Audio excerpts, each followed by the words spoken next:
Good evening, family. How you doing? You doing all right? Special hello if you're watching us online tonight. You're our special guest. Welcome. Go ahead and take your seats. Turn the person next to you, give them a fist bump and say, you really should have listened to the whole series before you chose tonight to come.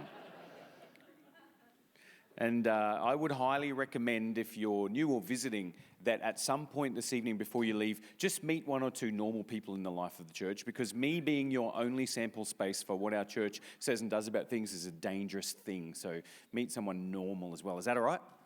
My name's Ben. I am the lead pastor of this great church. It's my joy to have that role, and it's my joy to be able to share with you tonight on the second last part of our series on relationships. We've been doing a series. It's called Waiting, Dating, Mating, and Debating. And tonight, we're up to part 2 of our series, of our element on mating. Who's excited? Just contain yourselves, people, contain yourselves. Really, you can't understand or resonate with what we're going to talk about unless you've put it in the context of everything else we've discussed in this series together. When we talked about dating, we talked about why the social science shows us it's a good idea to make singleness a lifestyle choice when you're a single person. If you're already married, sorry, you don't get that choice anymore. The second thing we talked about was the fact that two halves do not equal a whole, and that the only safe way to head towards marriage is by working on being a focused whole person that knows where you're going. And that saves you being a liability to yourself and a liability to someone else. Can I get a good amen in the house? The third thing we talked about is we talked about what this thing called marriage is. And it was so complex, and the church just sort of always breezes over this thing called marriage. And you hear it talked about often, but very few of us understand what the Bible really means when it talks about the sacred covenant of marriage. And we spent a long time last week dealing with that. And we'll have ways through digital means that you could catch up on the series if you missed some of those elements. But tonight we're talking about part 2. And this is why it's part 2. We're talking about sacred sexuality tonight. Now, they're two words that maybe in this world you're not used to hearing go together. You may be used to hearing a different type of idea, that sexuality stands over here on one hand and sacredness is over here. And the two are very, very far apart. And unfortunately, the church over history has done a bad job of talking to us about sexuality and about this thing called sex. And so most of us are left to formulate our ideas in pop culture or talking to our friends, normally around high school. And here's the challenge of that. Your friends are as dumb as you are when you're in high school, aren't they? And so ordinarily we have very, very bad sources of information when it comes to sex and sexuality, because, I mean, you can try to Google it, but there's a lot of things on the internet. It's not all cat videos, my friends. And we get incredibly poor information because we're left to the glossy magazines or blogs from well-intentioned people who are stupid making comments on things they're completely unqualified to make comments on. Or we sit around in little circles and we pool our ignorance, where we all say, well, for me, that's what this means, and for you, that's what this means. And most of the time, those meanings, all that advice is not worth what you pay for it, which is normally free. The church has done a bad job on this because our voice has been louder on the things we stand against than the things that we stand for when it comes to sexuality, hasn't it? I don't know why it's a bit of a taboo subject, but then again, I have 3 daughters, and so as a father, I've probably also treated it in my home as a taboo subject, hoping that they're just not going to, think about that until, I don't know, they're 48 or something. And it's an incredibly awkward and embarrassing topic when we talk about sex, isn't it? Like, you just say the word sex. Go on, say it. I know you don't have to say it in church. Let me hear you just say it. Just get it off your chest, okay? Doesn't it feel weird? Like you're not supposed to audibly utter that word in church, of all places. When it comes to sexuality in our culture, there's a veil of secrecy, there's a veil of shame, which is a real shame that exists, because on the other hand, we have this culture that is raunchy and where pornography is readily available, and we don't watch TVs that aren't readily fueling us with both adrenaline violence or nudity in the outlines of sweaty bodies or oiled up bodies. And anything that wants to make it in today's day and age has to offer us a pretty decent menu of sex appeal when it is offered up to us. Have you heard the phrase that sex sells? It sure does. They even use sex to sell sex these days. The church shouldn't be squeamish about it, and so I'm going to talk to you about some things tonight that I was saying to Danielle during the week as we were doing our background research. I was saying to her, I'm going to talk about things I don't think I've ever heard. Not like, guys, you see?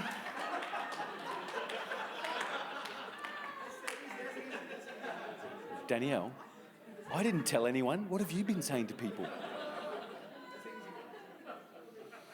This is why pastors don't talk about sex, guys. As we were doing our background interface, I was saying to Danielle, I'm going to talk about things I've never heard in a sermon on my life. I've never heard them come from the church or office bearers of the church in my life. Now, that is a shame and that is a problem, and I just need to do this bit to sort of apologise for myself in advance, if that's okay with you. And that is this, that the church is often quiet because it's embarrassing and we're not quite sure where we should draw the line between what we say and how much of what I say is going to like get your heart started and how much of what I say is going to like have you, taking cold showers for the next week. And so the risk is that we would treat this topic irresponsibly and we might sort of awaken stuff that we don't really want to awaken just yet. But on the other hand, all the research says that a frank and open discussion about taboo subjects is actually far more healthy than a veil of secrecy. And you see this with sexual behaviours, you see this with drug use, you see this with horrible things like suicide and self-harm, that the more a person has good information and the more a person is exposed to open, frank, functional and healthy discussion, the better choices they are empowered to make. And actually the statistic in America, there hasn't been a study done on this in Australia, but in America the statistic amongst churches is that because churches only talk about sex this way, don't have it.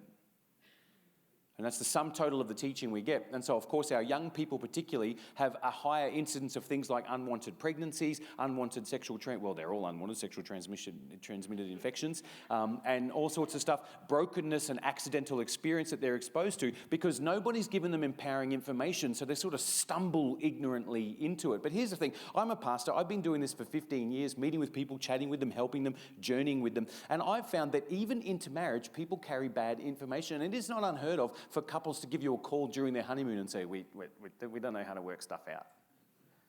And I'm thinking, guys, Adam and Eve had no internet and no manuals. They were just two naked vegetarians in a garden and they seemed to work it out. I reckon if you just persevere long enough, nature will have its way. Or talking to married couples when they've gotten back from their honeymoons and to find out that the sexual expression of their relationship was holy and sacred and good and designed by God and actually something that God earnestly desires for them to have. But they get back and find that it was one of the most awkward and difficult experiences of their life because they were offered poor information. So I'm not going to talk, a lot about having sex and stuff tonight. You might be pleased to know. But I want to talk to you about what sexuality is and why it's sacred, why it's powerful. And I want to help you build what might be a Christian worldview because, listen, the rest of the world is broadcasting its worldview around sexuality at you 24/7. Marketing specialists would tell us that you, as a human in this digital society, are subject to 3,000 highly targeted digital marketing messages a day. 3,000. So, that just makes a quick snack of John 3:16 in the morning seem insignificant, doesn't it, really?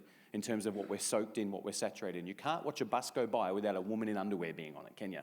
Or a guy in, leather chaps or something like that. I don't notice them, I don't know what it is. But You almost can't go anywhere without sex being in your face. And that creates a couple of problems. And one of them is it creates a very, very low threshold at which we have to have sex get our attention because we're so used to it by now. It is pervasive. It is quintessential in our culture. It's everywhere. And you have plenty of ideas about sex that are not coming from God, but coming from our world. And then what you'll do, if you're a Christian type, there might be people in the room who aren't. We're so glad you're here. If you're not a Christian type, then you might not know what to do. You might just think that world is normal. But if you're a Christian type, you might react the other way and lock sex down in the trunk and push it right under the bed and not think about it and not talk about it, all the while having that sense of curiosity or shame growing in your life. Dare we even talk about fractured sexuality like sexual addictions and pornography addiction and all sorts of other stuff too, which is a real thing. So I'm going to talk to you about some things about what sacred sexuality is, how God has designed this thing as something exquisitely engineered and utterly beautiful. From God's perspective, it is not secular, it is deeply sacred when handled the right way, like everything else about the human life. But I'm going to go in shorthand because we've got a lot to get through and you don't want to sit here all night, sadly. And so, therefore, some of the stuff that I would have said in other settings, I'm just going to take as read. Is that okay? The church shouldn't be quiet about sex, and we as Christians shouldn't be quiet about it because it is fundamentally good. It is deeply powerful, but it easily fractures you if it is mishandled. The Bible celebrates sex as the covenant ratification ceremony of a sacred covenant called a marriage. Every covenant is celebrated with a sacrifice. In a marriage covenant, the sacrifice is the act of sex, the coming together of the two to be made literally one flesh, as you see in the book of Genesis. The sacrifice is the giving of the wife of her body to the husband. The sacrifice is the giving of the husband of his body to his wife. The New Testament echoes this sense of sexuality as a profound, not something that we demand or take, but something that we give. I want you to think about that. Within the sacred covenant of marriage, the mystery of sexuality, it's phenomenal that it comes from the Bible before it comes from any other culture. That sexuality is about the complete giving of oneself in love to another person. If you're a sex therapist in the room, welcome, by the way. Hand out cards at the end. A sex therapist talks about this thing called other-focused pleasuring, which is, by the way, if you're sort of ever planning to have sex, that's the way you do it, okay? And other-focused pleasuring is about taking the demand and the control and the selfishness off myself and putting all of the focus on the pleasure and the edification and the blessing of the other person. Now, it's interesting because this is a pretty modern term that's only emerged literally in the last decade and a half in modern psychology in the field of sexology. So you didn't think you'd hear that term in church today, did you? In the field of sexology, other-focused pleasuring. But the Bible has been talking about other-focused pleasuring for thousands and thousands of years, and that's the definition of it, that I come as a living sacrifice, laying my life down to offer something to the other. Paul said it this way, that when you're married, don't withhold it from each other. Think about this. A lot of us think that the Bible's very prudish, but actually the Bible's quite embarrassingly frank when it talks about sex. Paul very clearly writes to married couples, understanding that it is the covenant ratification ceremony, or if you're married, it's the covenant renewal ceremony. Every time you do it, you come together in a celebration of the renewal of the marriage covenant, celebrating God's gift that you are to each other. And every time you come together like that as a couple celebrating that, Paul says, hey, don't withhold it from each other, guys. Do you know something? There is no ancient document in the last 5,000 years of human history, except for the New Testament, that strongly urges married couple to please not withhold sex from each other. I want you to think about that. I thought that was pretty impressive, but we're just going to move on. I'm just thinking about it going, yeah, that does sound impressive. Paul says, listen, wives, don't withhold from your husbands because you don't have authority over your body. It belongs to your husband. That means you're giving yourself to him. Husbands, don't withhold from your wives because you don't have authority over your body. It belongs to your wife. All you married people, put some Barry White on at home and go, take what's yours, baby. It's biblical. It's biblical. The Bible's in no way prudish. In fact, it's embarrassingly frank when it talks about it. Song of Solomon is an interesting piece of Old Testament poetry that can only be classified as erotic poetry. Erotic poetry is love and highly sexual imagery. In the first 400 years of the Christian church, you weren't allowed to read Song of Solomon if you were below 30. How about that? For reasons that you might understand once we get into it a little bit. Song of Solomon, let me give you a couple of hits from it. You ready? Chapter 7 from verse 6 says this. It's a man talking to his bride. How beautiful you are and how pleasing, my love, with your delights. Your stature is like that of the palm. Your breasts are like clusters of fruit. Just block your ears if you're squeamish. I said, I will climb that palm tree and I will take hold of its fruit. May your breasts be like clusters of grapes on the vine, the fragrance of your breath like apples, and your mouth like the best wine. Then it changes voice, and now the girl's saying something. Listen to what she says. May the wine go straight to my beloved, flowing gently over his lips and his teeth.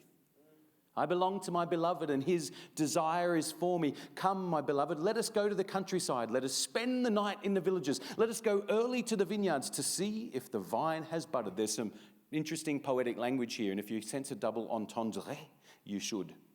Let's see if the vines have budded. Let's see if the blossoms have opened and if the pomegranates are in bloom.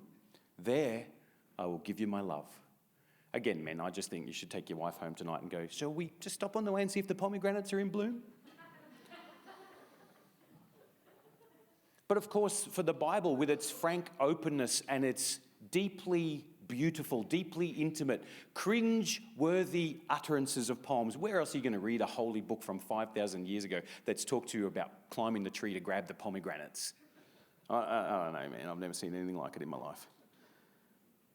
But of course, for the Bible, it's not that sex shouldn't be talked about. It's that sex is something so sacred and belongs as the covenant renewal ceremony within a lifelong covenant between a husband and wife.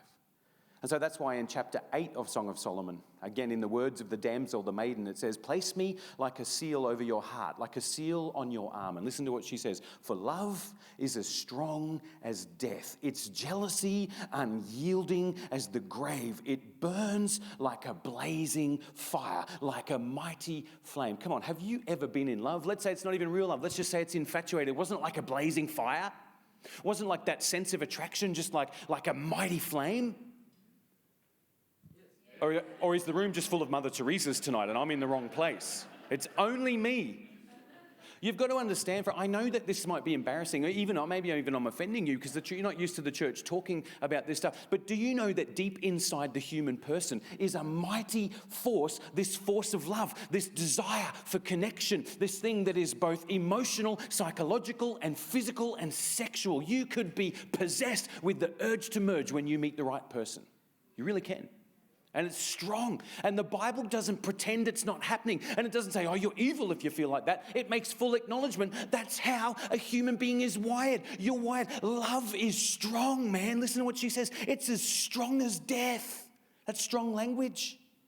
Its jealousy is unyielding as the grave. It burns like a blazing fire. I've been in love. I'm still in love. Man, when I first fell in love with Danielle, it burned like a blazing fire. It really did. It's like a mighty flame. Listen to what she says. Many waters cannot quench love. Rivers cannot sweep it away. If one were to give all the wealth of one's house for love, it would be utterly scorned. Isn't that a great picture? The Bible is not squeamish about the forces that motivate us. The Bible is not squeamish about the fact that people are attracted to each other and that it's powerful and that it's deep. But man, I tell you, not only is it powerful and deep, it's a little dangerous. It's strong as death. So it belongs in a place, and here's the place to the maiden. Place me like a seal over your heart, like a seal on your arm. She's saying, wear me like jewelry, like you and me, we're peas and carrots, man. We're like Forrest Gump and Jenny. We're a team. And that's where the mighty flame of love belongs. It's interesting, she says, it burns like a blazing fire, like a mighty flame. In the Hebrew, when it says that word, mighty flame, it uses the phrase, the flame of Yah. The flame of Yah. You might recognize this word, hallelujah, praise God. God revealing his name to Moses, I am who I am, Yahweh. And here she says, love is like the flame of God. Do you know what that means? That this squeamish and awkward and embarrassing topic that we often avoid actually reveals something of God to us, the strength of it, the danger of it, the allure of it, the connection of it, the bliss of it, the euphoria of it. And the fact that we have to get into it the right way, or, it can be heaven on earth, but man, it can be hell on earth, and many of us have felt that, haven't we? Song of Solomon is an interesting book because the church hasn't known for centuries what to do, and so there's these sort of three potential ways to read it. One is that it's just shouldn't even be in the Bible because it's rude.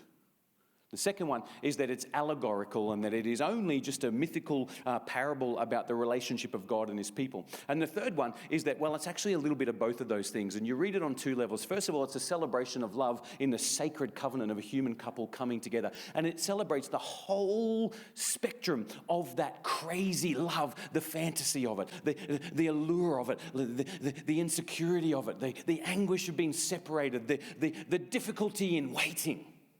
And the joy in no longer waiting. And so I think that it should be read the second way. But I want to say this, that the emphasis should be placed heavily on its celebration of the love between a man and a woman. And it actually takes us to school. It takes us to school and schools us in the art of sacred sexuality. So if you're not ready to express that art yet, maybe you want to give it a bit of a miss and take a cold shower instead. Song of Solomon's interesting because it opens up, it's the only book in the Bible that comes to us in the voice of a woman who is giving unfettered expression to her sexual fantasies. And that's really what it is, because it is her leaning back. Nothing in the book is actually happening. This is her on her bed fantasizing or dreaming, if you like, about what is going on. This is her in her dream state saying, oh man, where is my lover? If only he could be with me. And it's an incredible and it's a powerful statement about the way God views the sacredness of sexuality. It comes with warnings. It belongs in a type of relationship. It belongs in a context. Proverbs chapter 5 says this: you should drink water from your own cistern, flowing water from your own well. And before that, it's warning, the voice of the father warning his son, don't get involved with a woman that's not your wife, son. Should your springs be scattered abroad, streams of water in the streets, let them be for you alone and not for the strangers with you. Let your fountain be blessed. You rejoice in the wife of your youth, a lovely deer, a graceful doe. Let her breasts fill you at all times with delight and be intoxicated always with her love. Now, I'm not trying to make it awkward, but don't you think there's a reason that God's put that in our sacred texts? The Bible is in no way squeamish about addressing the topic of sexuality. And here's why. First of all, the human is a sexual being. And you as a human are a sexual being. That doesn't mean you're having sex all the time. It doesn't mean you will. It might mean that you go through long seasons of life where you don't. But even if you're not sexually active, it doesn't change the fact that you're wired as a sexual being. You have a brain, you have hormones, you have body chemistry, and you have internal and external features in your genitalia which are intricately and ingeniously designed. It's not accidental. The sexuality of the human is an engineering marvel because of its awkwardness and sheer embarrassing subject matter to talk about. We often don't appreciate the astounding creativity of humans' sexuality. You're a being with wiring and a brain. It should be noted that if you're single, even if you're never going to be with someone, if you're younger, like maybe you're underage, even you are still a sexual being. And this has implications for you beyond just having sex with someone. In fact, it influences many, many parts of your life. Your brain is shaped by sex. There's a testosterone brain and an estrogen brain, and they're different. You have both of those chemicals in your body, but being a male or a female, you have more of one of those chemicals in your body, and it dramatically influences your behavior. Males and females on the whole relate to each other differently because of sex hormones that are both present inside us and detected in the other person. You relate differently if you're a man to someone that you're getting a testosterone sensation from versus a woman when you get an estrogen sensation from her. And vice versa. We relate differently. Your moods and level of mental and emotional arousal, your interests, your pursuits are all affected by your sex hormones. Your interests, your temptations, your desires, they're affected by your hormones. And depending on the chemistry that's going on inside you, the direction of your life will tug you in different ways. So you should understand that even if you're Mother Teresa, you're still a sexual being. You have two things inside you. The Kinsey Institute for Research in Sex, Gender and Reproduction, under the leadership of a scientist called Eric Jansen, articulated for the scientific world in the Journal of Sex Research in 2009. I strongly encourage you don't Google it without the right settings. They said that you have two things inside you. You have a sexual brain, but you also have a dual control mechanism of sexual desire and response. And what that means is that you have to balance the two centers in your brain. One center is sexual excitation, the other is sexual inhibition. And they function like an accelerator and a brake on sexual desire. And what we feed our brain through our lifetime will either make the accelerator rev harder or the brake apply. What we feed our brain through environmental influences, through alcohol, through drugs, or damaging ways like pornography, all influence the sensitivity and the control of those two centers in our brain. So here's a question for us. Are we feeding the control center or are we feeding the excitation center? And some of us, I know in a room like this, many of us would have sexual problems, addictions, all sorts of stuff that's gotten out of control that we're not happy with. And one of the answers to that problem is to make sure that you're feeding the right center.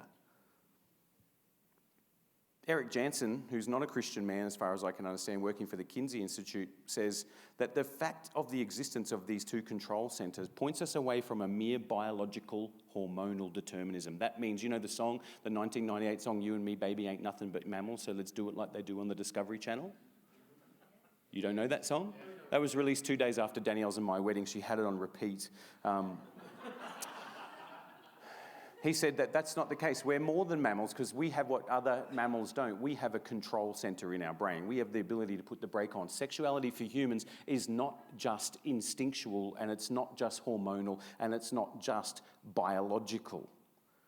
He says, we can't deny our personal responsibility and say, my hormones made me do it. We are not simply balls of hormones seeking sexual satisfaction. We are not chimpanzees or bonobo monkeys acting on primal instincts of desire.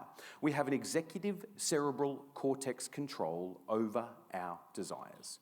And we choose what we put into our brains, and we choose how to act on sexual impulses. And that means we can and must conduct our sexuality in a responsible manner. So what did we say? We said you're a sexual being, but you're a sexual being with a brake and an accelerator. And there are entirely appropriate times to press the accelerator, but there are entirely appropriate times to leave the park brake on. You know what I'm saying. At 10 weeks old, your future identity is wired into your brain when it comes to sexuality.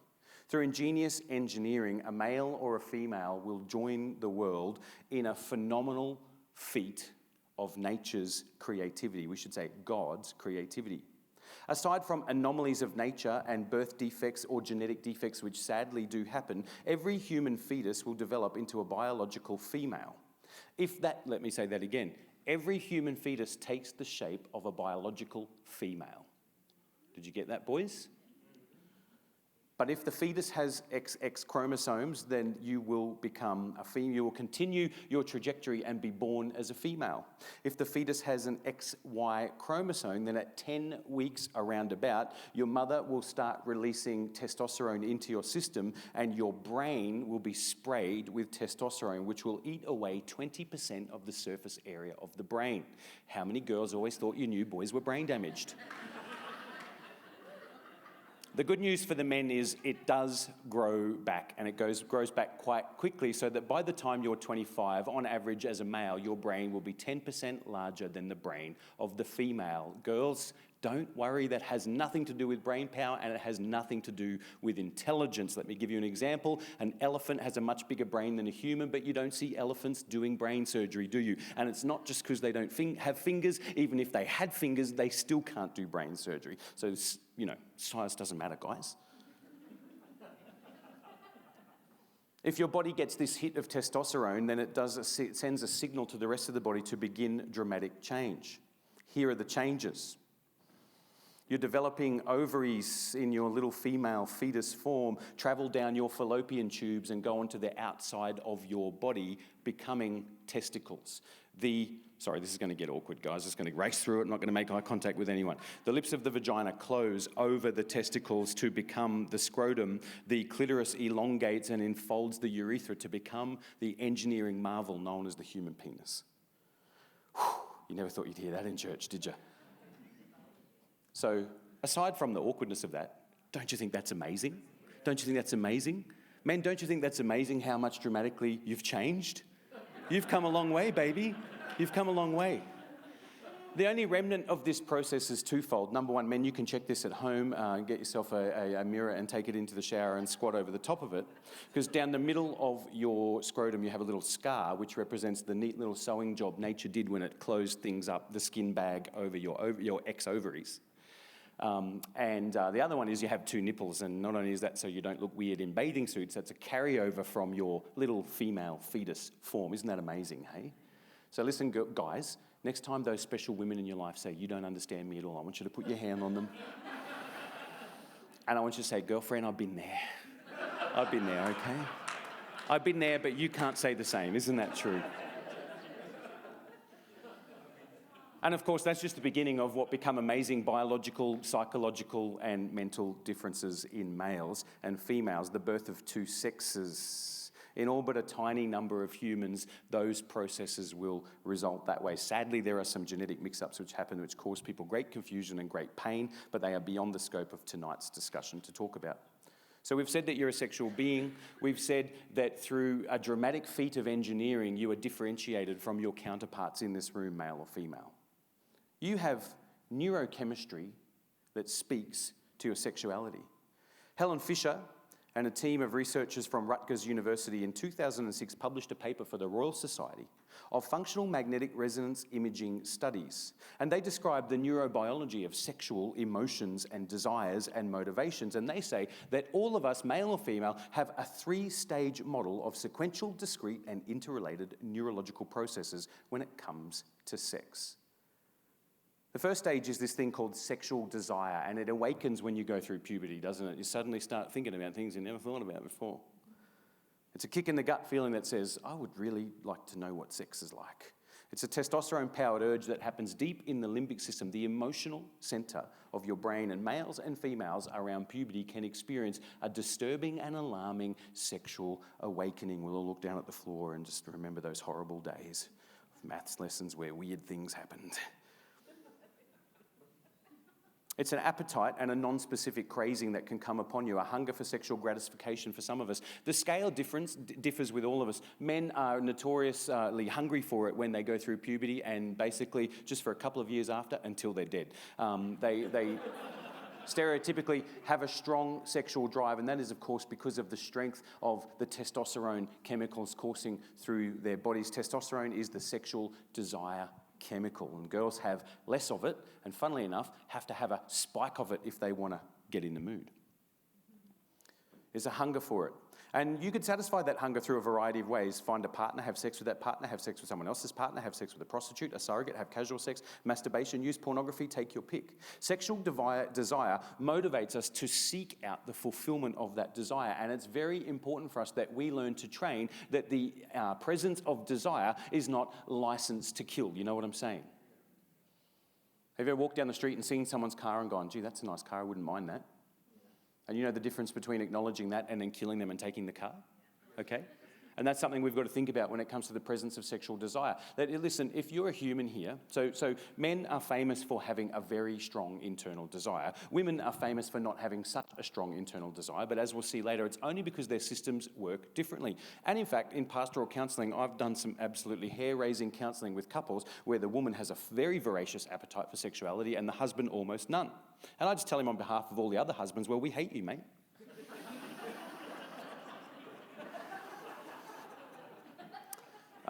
What I'm saying is that it's incredibly common for men to have a very strong desire and wiring for sexuality. You're not evil, you're not bad, you're not dirty, you're not filthy, you're not psycho. You're a human being in a sexual body with a sexual brain with sex hormones. But you're a loaded gun, my friend. And like all loaded guns, they should be treated with caution and only discharged under the right circumstances. And of course, although culture and stereotypical behaviour tells us that women aren't that keen and their husbands are always, mourning over the fact, the truth is that for a large percentage of women, they also have a deep motivation. In almost every woman's life, she will experience sexual desire and motivation at some point in her life. She just might not be ready for it every time the wind changes like her male friends. What I'm saying is that you have wiring, you have strong desire, and if you do, there's nothing wrong with you. Like good old Daryl said to his wife in the castle, it's what you do with it, okay? The first stage is sexual desire. It's common to all humans. The scale varies, but the fact is there. It's just simply hormonal, natural desire, birthed from puberty onwards, often cyclical. But here's stage 2. That first stage of desire is designed to push us to stage 2. So in all healthy sexual development, it will not just be acted on out of desire, but it will push you to stage 2. Stage 2 is love. Remember, this is like not from the Bible or anything. This is just what the sexology research says. The second stage of the 3-stage model is romantic love, and it's characterized by narrowing down all of the world's possible partners to one preferred romantic partner. It's a motivational state where we feel motivated to pursue one person in particular for the reward of intimacy. That's the scientific way of saying we fall in love with someone. We pursue them for the reward of intimacy. This state is affective, psychologists say, which means it's highly feelings-oriented and highly emotional. And it's primarily associated with dopamine, and you should really remember the dope part of that word because that's what happens to you when you fall in love, isn't that true? It's a powerful pleasure chemical. Other chemical changes include an increase in norepinephrine, a very addictive drug, and decreased levels of serotonin. Dopamine gets sprayed all over your brain with a little effect like taking cocaine, the science research says, when you're falling in love. You get elation, you get lightheadedness, you get euphoria, you get loss of appetite, you have trouble sleeping. And you know that this is just a crazy, crazy phase. And each of these chemicals play a part in bringing us into loving union with somebody that we can possibly put up with when they're acting that crazy. They get us hooked. These chemicals are designed to narrow down all of the options in the universe to one person that we could come into a sacred covenant with. We get norepinephrine coursing through our system, which is the same chemical family as adrenaline, and it makes us feel fearless. It inhibits our pain centers when we're around the person we love, and it prevents us from seeing any flaw, any blemish, or any imperfection. You know, heard the saying, true love is blind. Well, really, true love is stupid. And we'll do anything to get the attention of that person that we're having this chemical contact in our head with. We'll climb any mountain. We'll swim any ocean. We'll fight any battle. We may even walk 500 miles. People do stupid stunts in this phase to impress the object of their affection, and that is why love is powerful, because falling in love is the second stage of development. It starts with an inarticulate, inchoate sexual desire that moves on for the urge to merge with a particular person, just not with anyone in general. And here's a third stage. The third stage is called attachment. Everybody say attachment. Attachment is long-term partnering. It's the third phase. Your sexual wiring and apparatus is supposed to go through these three stages. This phase of attachment is when a relationship is characterized not by feelings of euphoria and warm fuzzies, but feelings of trust, calm, security, social comfort, and deep emotional union. By the way, I've cut and pasted that from the Royal Society Journal, so that's not a Bible teacher telling you that. That's the sexologists at the Kinsey Institute. The neurocircuitry of this brain system has been associated primarily with a whole bunch of things, neuropeptides, oxytocin, vasopressin, all called the cuddle hormones, for the simple reason that they increase with any form of intimacy between the couple. Of course, sexual fulfillment in an orgasm sends oxytocin levels through the roof, and this shared intimacy of long-term love sets up what is known in sex science as a virtuous cycle. And the virtuous cycle is that you slowly but surely become addicted to each other, which is why sex is designed to be used to bring a couple together for life, not just for a wham, bam, thank you, man. The more you make love, the closer you feel. The closer you feel, the more you make love. It's a virtuous cycle. It's designed to stick you together.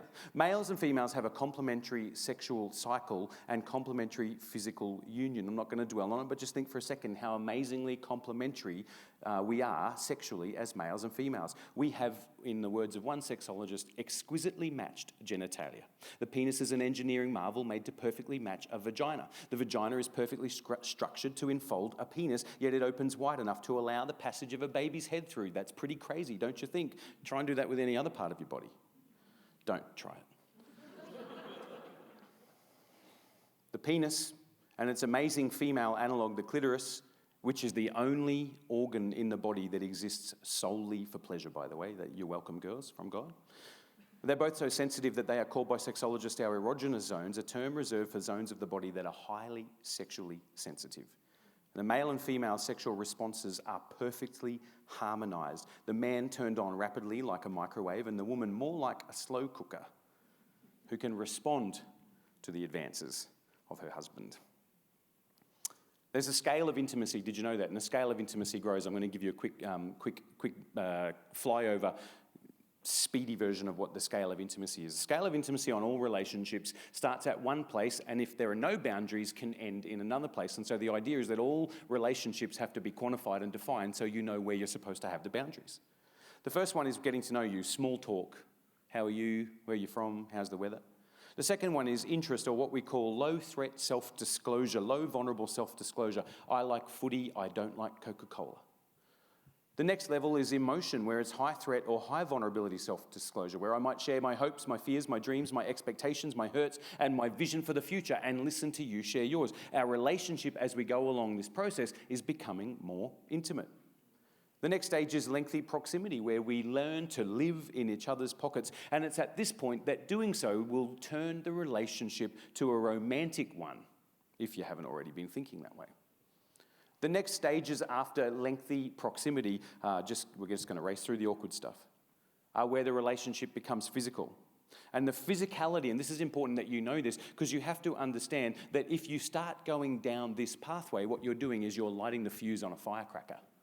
And you know, you can light the fuse on a firecracker and let it burn, then put it out and realize, oh, hang on. You can light it again and put it out. But every time you do it, that fuse is getting shorter and shorter and shorter and shorter, isn't it? So you've just got to be aware, hang on, what behaviors am I doing? Because eventually something's going to blow. The next stage is mouth to ear, where we would whisper sweet nothings to each other. Hey, baby. The next stage is mouth to mouth, mouse to mouse. That's weird. It's not what the notes say. is mouth to mouth, which is kissing. You might find this interesting to know that when a man makes advances to kiss a woman, it might be different because a woman might make advances to kiss a man, but when a man makes advances to kiss a woman, he has had a spike of testosterone in his body, motivating him with sexual desire, and so he will seek to skip all of the small talk, the interest, the emotion, the lengthy proximity, and go straight to mouth, okay? Men are just wired that way. They're the microwave. This is a little hint for you people out there who one day plan to have a relationship with a woman. A woman needs you to go through the whole list. Otherwise, it's like not turning the slow cooker on at the wall. You know what I'm saying? You might have thought you put the stew in there, but nothing's bubbling.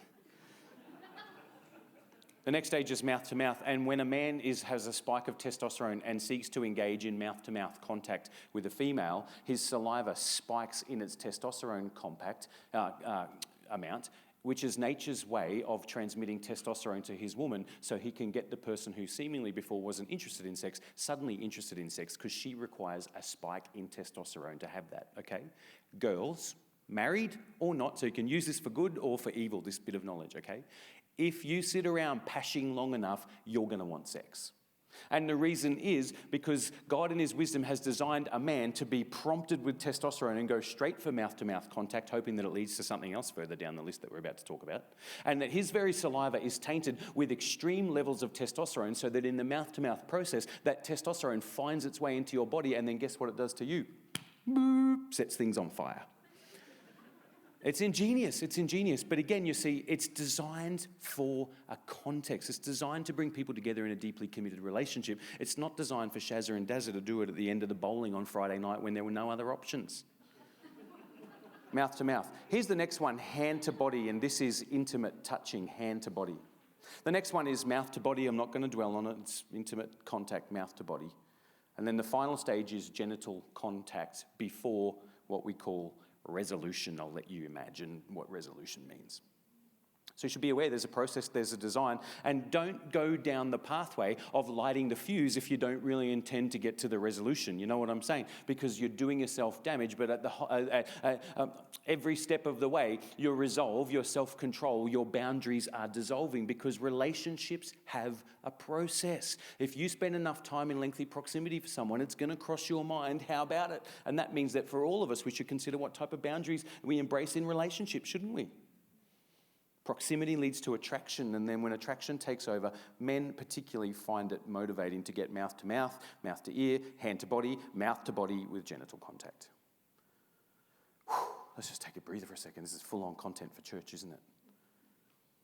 So you should just know, by the way, that kissing is preparation for sex. And especially the male sex response is triggered by the desire for sex. That's why he seeks to kiss. Women go, oh, but I just want to kiss because I feel close to you. He just wants to kiss because he wants to feel closer than close to you. And he doesn't know it yet. But thousands of years of genetic reinforcement have programmed his DNA to transmit testosterone into your body the only way he knows how, which is kiss you, or if you're not looking, spit in your Coca-Cola.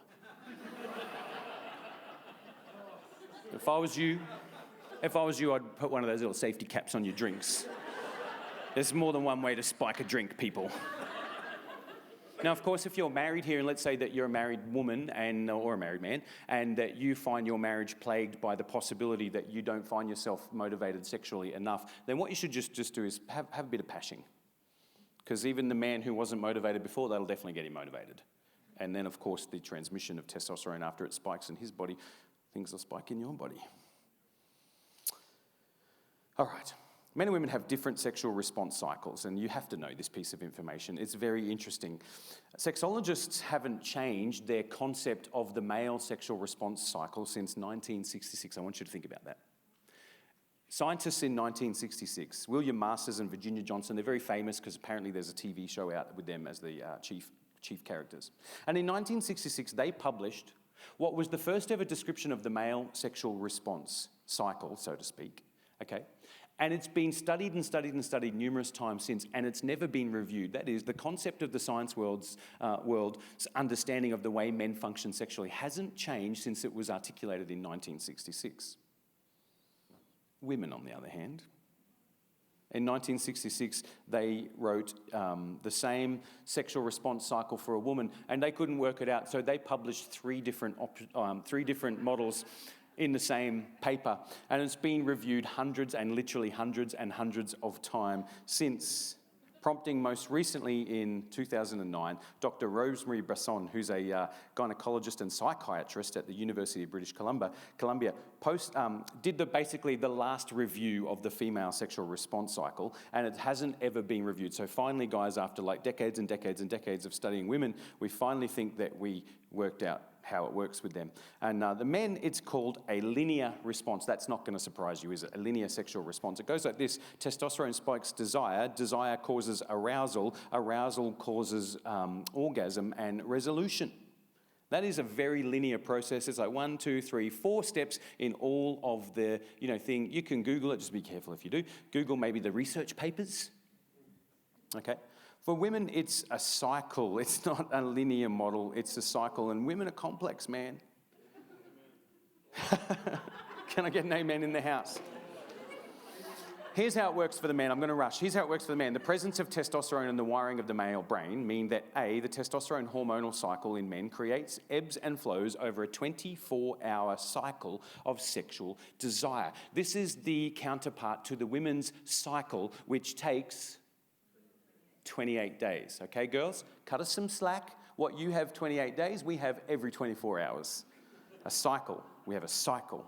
And it ebbs and flows, and sexual desire is a strong part of it for men, who all of us as men and brothers have to learn these things so that we learn that we have to manage ourselves, okay? We have to manage it. We're not bonobos. This requires management and control. This requires understanding of others. Testosterone gives the desire element, and it makes men sensitive. Men are far more sensitive than women to sights, sounds, and smells that are highly arousing. That is why men, more than women, are incredibly vulnerable to pornography and a pornography addiction. Certain things create testosterone spikes in men, and they can be things that seemingly have nothing to do with sex, like watching your favourite footy team win spikes testosterone in your body. If you're in a married relationship out there, every time your fella sees his team win, you might notice he really wants to celebrate, let's just say. On the other hand, some things cause you to dip in testosterone, and what's interesting is you might notice this one, that actually watching your favourite footy team lose not only causes you to dip in testosterone, but your body then produces estrogen, auspiciously so that you can cope better like the way women do with losing. That's actually a fact. Watching violence spikes testosterone. Being around other men can either spike testosterone and make you competitive, or it can spike estrogen and make you want to hide away. Just so you know, fellas. Okay, the women's model. It's a circular model. A woman's motivation for sexual activity is multifaceted. Sometimes it's testosterone and neurochemical driven. However, that is the rarity for women rather than the norm. No one's judging you if that's you, girls. The biggest difference on the scale of male and female sexuality is that a male's testosterone gives him sexual desire, whereas for a woman, sexual desire comes partway down the process, if you know what I'm saying. A woman's response is to crave love and intimacy, and she will use sex as the price of getting love and intimacy. Interestingly, sociologically, men crave sex. They will use love and intimacy as the price of getting sex. And that's why, girls, don't believe everyone that just says, yeah, I love you, get my pants down, okay? Because they don't necessarily love you. And it's famous that a man will tell a woman everything she wants to hear so he can reach sexual resolve. And so that's information that's powerful for you to know, girls. And for you men, it's powerful for you to know too, because you should think, based on the fact that I've only got enough blood in my system to operate certain things at a time, then maybe I'm a liability to myself and others in this current state, okay? You've just got to think about that. Unlike a man where sexual desire drives arousal, for a woman, the onset of sexual activity and sensual touching, loving words and romancing results in physical arousal, and she can still not feel desire. But if the process continues, it does result in her feeling desire. That's probably one of the primary differences between men and women. Like the wind can change and a man's ready to roll. It's a microwave, okay? For a woman, she requires quite a lot of intimate, loving, romancing, kissing, cuddling, touching of all sorts of descriptions. And then she's going to feel like it, okay? So it's just a little tip, because sometimes women in relationships are like, man, how come I don't feel like it? It's like, well, you've just kind of got to it's like the Flintstones car. Get out and push a little bit, it'll eventually roll on its own, okay? I'm not trying to be crass or awkward. I know there's many single people in the room, but this information is powerful if you understand it. And no one loves you enough to tell you this normally. Can I get an amen in the house? Women are complex. They have a circular circular system. Men are very, very simple. They have a very short linear fuse. Okay, so we've said a few things here. Let's start to wrap it up. Let's talk about the power of sexuality. Sexuality is intoxicating. It is distractive. It is distracting. It is attractive, and it is preoccupying. And if you find yourself plagued by those sensations, there's a reason, because it is. There's nothing wrong with you that you're a human motivated with curiosity, with strong desire, with things you might be too embarrassed to talk to people about, okay? There's nothing wrong with you. It's just that you have to learn to manage that. It's a natural part of life that has been wired into you by the Creator. And in fact, Song of Solomon says, that is the flame of Yah, baby. That's the fire of God. That's a good one for Christian couples, isn't it? Ooh, hallelujah, I feel the fire of God, baby. Because sex is intoxicating, distracting, attracting, and preoccupying, it is very powerful in a number of ways. Here's the worst way, manipulation. The worst way we see sex used as manipulation is in advertising, and it's associating boring, bland things with sex because sex sells. Ever think about the fact that you are presented constantly with images of semi-clad bodies or whatever, naked bodies, to sell you things, and it's like, but really, what is so sexy about a toaster? You know what I'm saying? The toaster on its own, it ain't doing it for you. The toaster with the semi-clad model next to it, oh, gee, that's good value. Yeah, 20% off. It does it. It does it. And it's because marketing has learnt that sex sells boring and bland things. They used to say in marketing, and I used to be in marketing, that you sell the sizzle and not the sausage, but now advertising kind of uses the sausage to create some sizzle. They've learnt from marketers to use sex the way Pavlov, famous Pavlov and his dogs, used food and bells to trade goods and services. Pavlov is famous for conditioning dogs, a thing called behavioral conditioning dogs that every time he rang the bell and then offered them food, eventually he could just ring the bell and not give them food and their mouth would still water and they would associate. It's called association. The ringing of the bell with the sensation of being fed, and their mouths would water every time the bell rang. And that is exactly what marketing in our world does with sex. It tries to associate us with things so that we associate products with that feeling of excitement and that feeling of allure and that feeling that lust brings up into us, okay? And it's association. So whenever sex is used to sell you something, you're being manipulated. By the way, pornography is a $100 billion a year industry, one of the fastest exponentially growing industries on the face of planet Earth. Not only is it making some very evil people very, very rich, it is also the reason why today on planet Earth there are more female sex slaves than there ever has been at any other time in history, including the Roman Empire or the Babylonian Empire. You know why? Because sex sells. And every time you give in, and this is not said critically, but I just want you to have some empowering information. When you give in to click on that stuff, what you're really doing is contributing to a wave of human misery and human trafficking. Pornography is when your sex drive is turned into a commodity and your pain and isolation is capitalized on, making you feel miserable like you're missing out on the one hand and then offering you sex on the other. It's evil. The third way that sex can be used manipulatively is relational barter, where sex is used for gain. You've seen the trope that a female may discover that there's a way she can get what she wants if she just gives a man what he wants, or a woman. But it's not only that, it's sex used in exchange when a man offers to give a woman love just so he can get sex. There's all sorts of exchanges that go. And listen, when sex is used in exchange, you're being manipulated. And sometimes we just have to wake up and realize, hang on, do I want to be manipulated? Do I want to have my volition shortcutted? Do I want to just be like a Pavlovian dog salivating every time the bell rings? This type of relational barter is sex to trade favors. I'll give you love, you give me sex, baby. I'll give you sex, will you give me love? This is where it gets interesting, because we've just talked about sex as trade, either by advertisers, by pornographers, or in relational barter. Okay?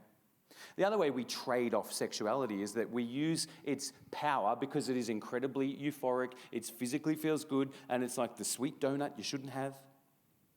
It's powerful in self-comfort and self-medicating properties, where we trade off personal activity for the feelings that sexual gratification gives us. And it's especially powerful when we are in an emotional slump, when we feel pain, when we feel hurt, when we feel shame, or even if we're like bored. In our society, it's the first one for thousands of years where sex has become a recreational drug. Sex with people, sex on your own.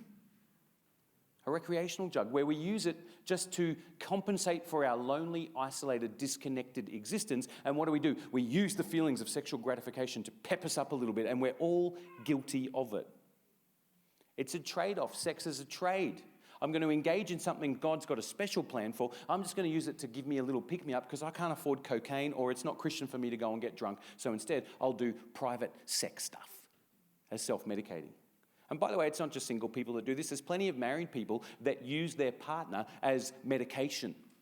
And then they wonder why their partner doesn't enjoy it that much or isn't that interested in it that much. And that's maybe because they don't want to be a pill that you pop. They want to be a person that you connect with. I would suggest a lot of the time if you have a sexual problem in your marriage, like the absence of sex, that's ultimately either a physical disability that can be rectified or it is an emotional connectivity problem. The amount of married couples I've sat with where the issue has been, she won't give me enough sex or he won't give me enough sex. I'll tell you how you fix it. Give them enough attention. Sex as a trade-off, though, is interesting because the Bible's all about this. Have you ever heard the phrase sexual immorality? Okay. And you're not supposed to do sexual immorality, don't you? Like, you've heard the church talk long enough about sex that we shouldn't do sexual immorality yet. Have you? The Bible on sexual behavior or sexual immorality is interesting because the word sexual immorality, which is a poor translation of a Greek word, the Greek word is the word pornuo. Yes, it's where we get the word pornography from. And pornuo means to trade off. To trade off sexuality. Sex as trade. And it means that literally like the sex industry where you can trade for sex, or it means it figuratively like the ways we've talked about where sex can be used as a trade-off in a relationship. And one of the reasons you thought, God just wants you to keep your pants padlocked up and ruin all your fun. No, because God understands the power and the fragility of sex and how it can damage people. And therefore, God wants sex to be something where you give of yourself sacrificially to another person in others-focused pleasuring. And not where you just trade to meet your own needs. When the Bible talks about sexual immorality, what it really is talking about is sex as trade. And everything the Bible includes under the banner of pornuo, sex as trade, is actually sex that is self-serving and self-gratifying. That means there's plenty of married people secretly in their own heart committing sexual immorality. Jesus said it himself. It's what you do in your heart that actually really defines whether it's adultery or not. The trade-off, I'm substituting one thing for another, one benefit to myself. And you know what that's another form of? That's another form of consumerism, which we've talked all through this series. The way that our culture has programmed us to create consumerism as a way of life and distort our humanity and substitute our connectedness for gain. Pornuo, substituting sex from God's design purpose. Sex as trade. Listen to what Paul says in Ephesians chapter 5, verse 3. But among you there must not even be a hint of sexual immorality. There must not even be a hint of sex as trade or any other kind of, listen to what it's grouped with, impurity or greed, because these are improper for God's people. Think about that. Immorality. It's not just which rule did I break. It's sex as trade, impure, greedy, self-focused.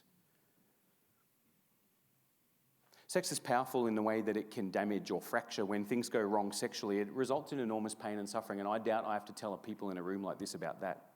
When sex goes wrong, all the sexologists highlight the caveats that broken hearts or disconnected sex over the long haul results in psychological disorders like anxiety and depression, and it doesn't matter how much of a rock star, porn star, the bloke thinks he is too much sex that's disconnected, he'll end up depressed and anxious.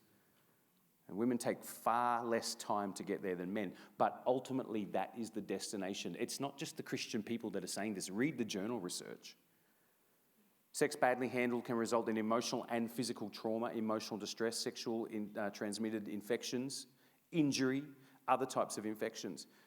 Sex handled badly results in sexual dysfunction, ironically, and arousal issues such as premature ejaculation or the inability to become aroused in the first place. Have you noticed that as pornography spikes, so does the advertising for like the things that you can pump or sniff or swallow so that, you can hopefully pump up the volume?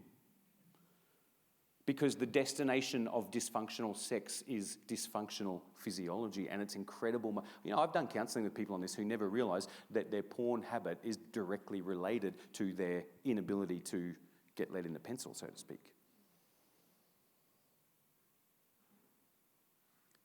Sex can be fractured and become addictive, and it can become a life-controlling problem. And it has for many people. I've sat with so many people who couldn't find the way out of the maze they got themselves into by not learning to apply the park brake. Once sex is opened up, the neurobiology of a couple is designed to join you together.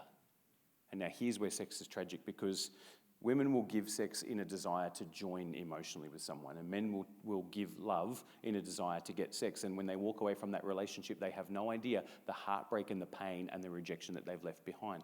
But by the way, there's also plenty of blokes that have experienced that same thing, heartbreaking, tearing and rejection, because sex was not done in the context of a lifelong, passionate, monogamous relationship, a covenant.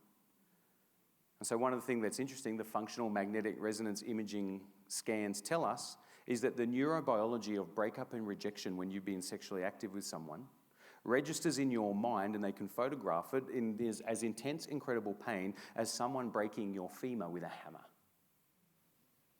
You ever felt like, maybe you made some mistakes sexually, gave yourself to someone, and then they walked away and you thought, man, I'm going to die from this pain? Well, that's true, because it is painful, because you're not designed to give sex to someone that you're not going to stick to life. That's why it hurts. There's some hair-raising and scary science at the moment about the fact that they can find in the cells of a woman's cervix DNA strands where her cells are mutating with all of the previous sexual partners that she's had. Remember, modern neuroscience is catching up with the fact that the Bible said the two become one flesh, man. You're joined together when you have sex. Sexuality is God's idea, and God has a passion and a gift for sex. The evolutionary view, I guess, just says, hey, we're lucky, but evolution can't explain why aren't the bonobo monkeys and the chimpanzees as lucky as us? Why is sexuality so intricate and complementary in male and female humans? Why do we have a complementary sexual response cycle? Why is our physiology so complementary, and our erogenous zones and the architecture of the male and female so exquisitely complementary?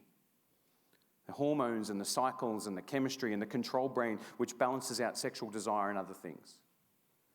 And we're like that because the Bible says that God designed it for good, as a gift, as a blessing, to join couples together in sacred covenant and to continue to do so. And by the way, the fact that it's fun pretty much guarantees us that there will be some babies born this year. Try to, think about everything a baby entails without a massive benefit like sex behind it.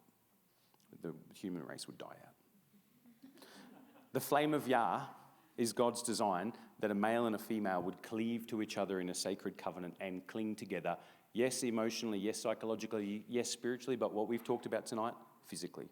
Sex is glue. It's designed to addict you. That's a Freudian slip. Thank you very much for noticing. It's designed to addict you and stick you to your partner. The brain chemistry of sex is that it's like a hit of cocaine. It gives you a massive euphoria. The reward pathways in your brain are triggered just the way they are when you use drugs. And mysteriously, listen to this, dysfunctional sex, which the reward pathway in the brain is called the nucleus accumbens. And the pleasure reward that you get from activating the nucleus accumbens in your brain gives you blissful euphoric high. Now check this out. When it comes to sexuality, intimate connected sex with someone that you're in a long-term monogamous relationship with can trigger your nucleus accumbens 24/7, all day, every day, 1,000 days, and the nucleus accumbens will never grow immune to that type of activation. This is interesting. But if you trigger it using things like pornography, if you trigger it using things like, strippers, prostitutes, all the other dysfunctional sexuality, sex as trade, everything that the Bible brackets under the phrase pornuo, sex as trade, sexual immorality, if you trigger your sexual apparatus with anything other than a lifelong committed monogamous relationship, do you know that the nucleus accumbens rebels and it gets calloused and it stops responding? Now I want you to think about this, okay? Sex with someone you're in a deeply long-term committed relationship is different to sex with porn, to masturbation, to sex outside of marriage, to bed hopping if you've gone night clubbing and taken some ecstasy. And the nucleus accumbens rebels and it resists the attempts to be repeatedly stimulated. And so this is what happens. And just ask anyone that you know that's ever had a sex addiction problem or a dysfunctional sex behavior. And this is what you'll find. So you might never admit it to anyone. Let me predict the future if you do dysfunctional sex. that the more and more and more you indulge that dysfunction, the more and more crazy things have to get. You know, it started just with normal sex, but then you had to like introduce stuff, and then you had to like swing from the chandelier, and then there had to be 3 people, and there had to be 4 people, and then there had to be a footy team. And this is the thing that every person, I'm not even joking, because I've sat with people when our church in Brisbane was in the red light district of Brisbane, the most debauched area where we couldn't even walk down the street without hookers, pimps, strip clubs all in our faces.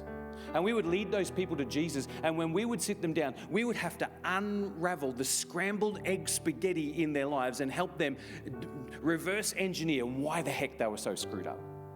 I've put in hours and hours and hours. When I lived in Brisbane, I personally mentored 400 sex-addicted males, the vast majority of whom went on to be completely normal, sane, really sexually boring humans in functional long-term relationships with kids and church planning and missionaries and bankers and, you know, all sorts of crazy stuff. And this is a topic I shouldn't say it that way, I'm an expert in. I know a lot about it because I've walked with people through all of their brokenness and their depravity, and I can promise you this, that the more you give in to the enticement of the crazy dysfunction. Let's just take porn use as an example.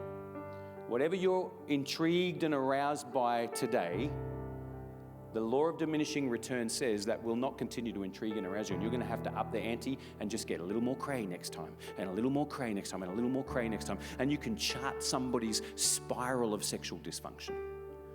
Listen, and here's why. There's a scientific explanation for why, okay? And that is that the nucleus accumbens, unless it is activated a functional way. And by the way, there's not a sexologist on the planet that would disagree with this, even if they don't like the moral implications of it, okay? They all say the same thing. The only sustainable way to have a long-term, very active sex life is to be in a committed, lifelong, monogamous relationship with one person where there's deep intimacy and deep trust. Because that's the only way, using your sexual apparatus, that the nucleus accumbens can be fired and not grow numb.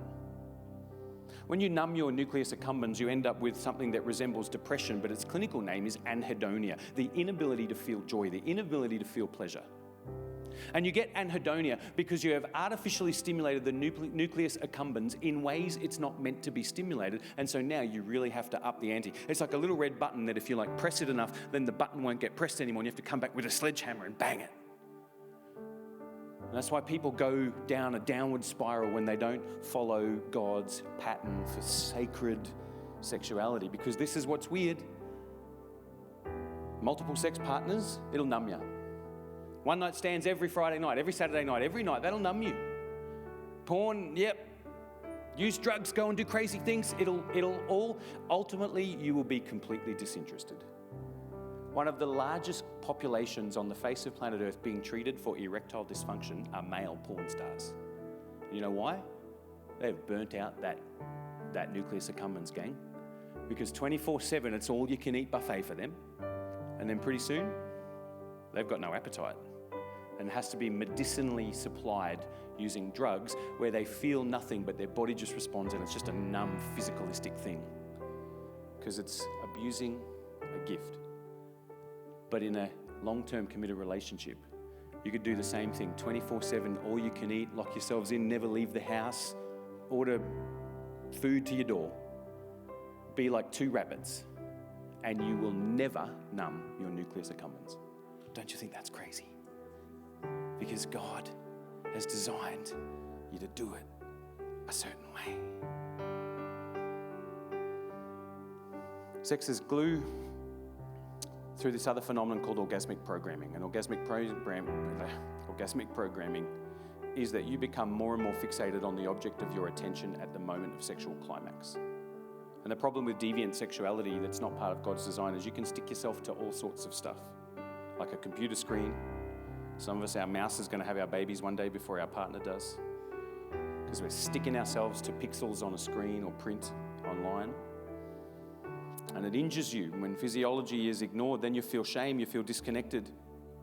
Using non-mindful sex as a replacement for deep emotional connection, sex is trade.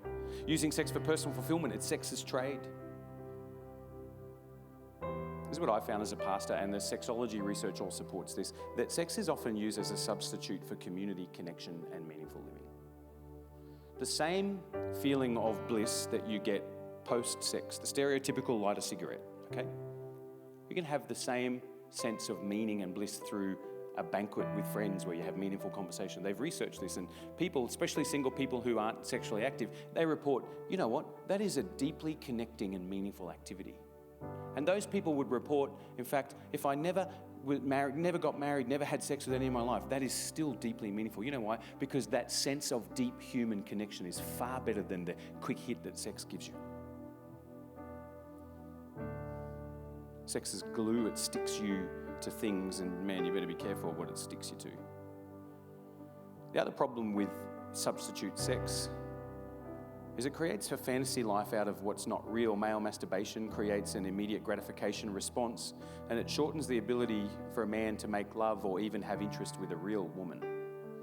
For women, certain types of pornography, masturbation, maybe the use of sex toys, creates non-standard female immediate gratification responses. And what that means is the female's not designed for the immediate gratification sexual response, but the use of toys and pornography and all that sort of stuff can rewire her sexuality, and so that she now has a non-standard response. And what that means is she, as well as programming herself away from a future long-term interest in a real-life man. And that's what sexist trade does, is it substitutes us and it deprograms us. We end up with the opposite of what it was we wanted in the first place. And in its place, we get the hardening of our emotions, the absence of emotional connection, and a lack of intimacy, and distorted sex. And we get weaker biological sexual function, which I'm sure you think sounds terrible. And sex becomes associated with a lonely, solitary action, inhibiting connected sex, and dysfunctional physiology, where one day we're going to have to maybe pop a pill or see a therapist, and feelings of shame, and the inability to be vulnerable with someone. Okay, there's so much more we could talk about this, but we're just going to have to finish. I want to pray for you. Would you bow your heads? I bet you never thought you'd hear half the stuff you heard tonight in church, eh? Well done, you stayed. Go home for a nice cold shower. We're talking about this because I'm a pastor. I love you. I love our church. I love the married people. I love the single people. I love the whole people. I love the broken people. I love the straight people. I love the gay people. I love the regulars. I love the visitors. I love the engaged people. I love the people who are fighting. I love the divorced people. I love the lifelong celibates. And I want you to have information like this because our world is spraying you with information 24/7. And some of us, we've had that information shape our personality and our bodies and our minds well before we've actually ever even had access to good information. So I'm telling you this to liberate you so that you can have a future filled with wise choices. That's the first one. I'm telling you this to liberate you so that if your past has not been filled with wise choices, not that you feel condemnation and not that you feel shame, but tonight that you rule a line in your copybook and you say, oh, I'm starting afresh, man. I'm telling you this because maybe sometimes there's been mysteries and no one's loved you enough to put themselves out there and have really awkward conversations that many people in this room might even think, man, you shouldn't even be allowed to say that in church. And as we drove here tonight, I said to Danielle, the Bible continues to surprise me because from the ancient world, it talks about the stuff and it says things that no one ever would have said in the ancient world. And I feel compelled as a pastor of the church to say to you things that maybe you don't even think should ever be said in a church. But man, if the church doesn't say it to you, then you're only left with the internet or the sex industry to tell you. That's why we're having this conversation. I'm not here to condemn you. I'm not here to make you feel bad. I'm not here to make you feel shame. I'm here that you would leave with a couple of things. Number one, empowered to make really good choices that do not hurt you in the future. Number two, empowered to start afresh again if the choices that you've been made have been suboptimal in what we've talked about.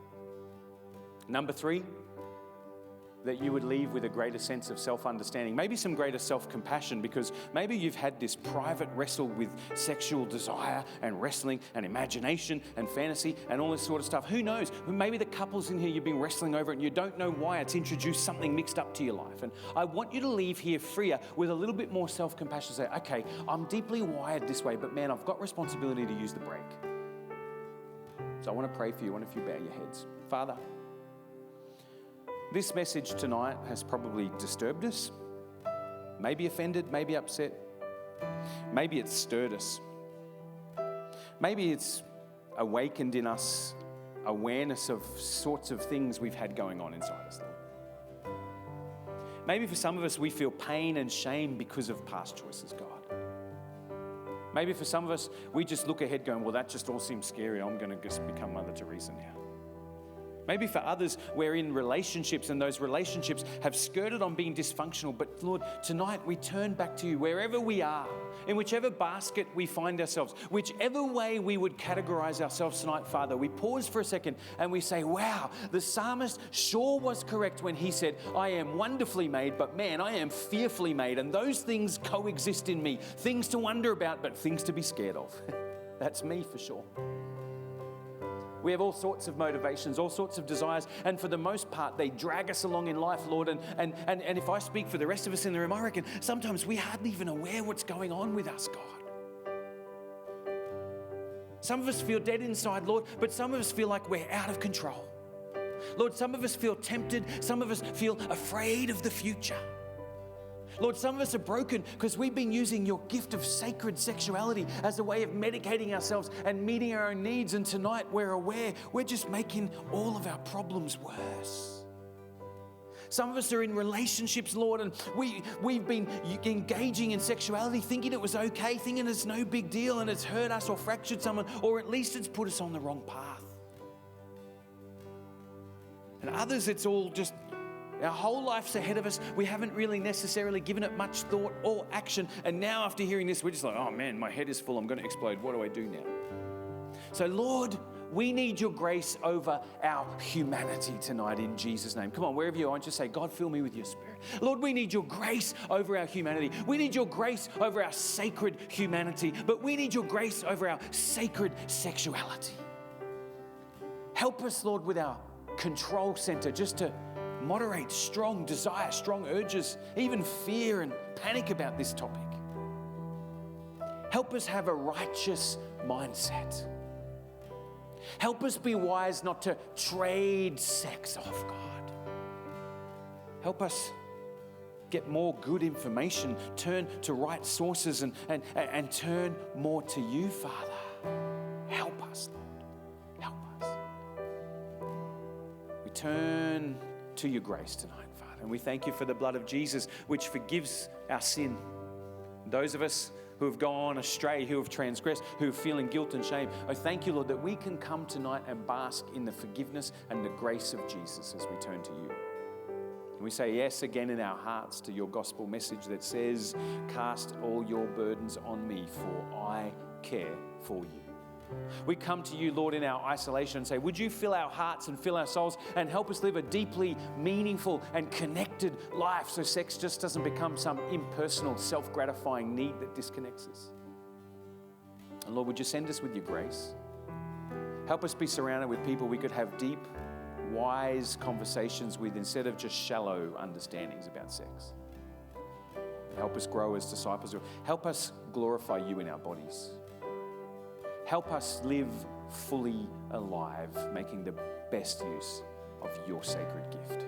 In Jesus' name. And everyone said, amen and amen. I'm going to hand back to Peter. Thanks for listening. You guys are the best.